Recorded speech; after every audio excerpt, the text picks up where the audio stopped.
بسم اللہ الرحمن الرحیم۔ السلام علیکم۔ حضرت ادریس علیہ السلام کی تمنا۔ آپ دیکھ رہے ہیں ہمارا وائس چینل۔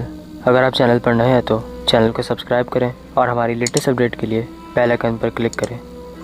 ویڈیو پسند آنے کی صورت میں لائک کمنٹ شیئر کرنا نہ بھولیں۔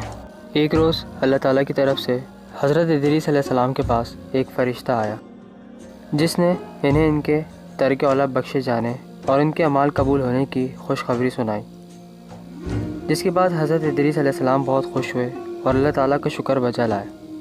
پھر انہوں نے اللہ تعالیٰ کی بارگاہ میں ہمیشہ زندہ رہنے کی تمنا کی تاکہ خداوند قدوس کا شکر ادا کرتے رہیں۔ جو فرشتہ اللہ کی طرف سے ان کے پاس خوشخبری لے کر آیا تھا، اس فرشتے نے ان سے سوال کیا کہ آپ کی کوئی تمنا ہے؟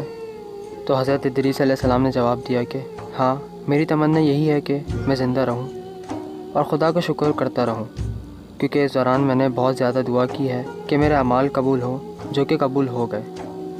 اب یہ چاہتا ہوں کہ اعمال قبول ہونے پر شکر کروں اور ہمیشہ اس کی شکر گزاری میں مشغول رہوں۔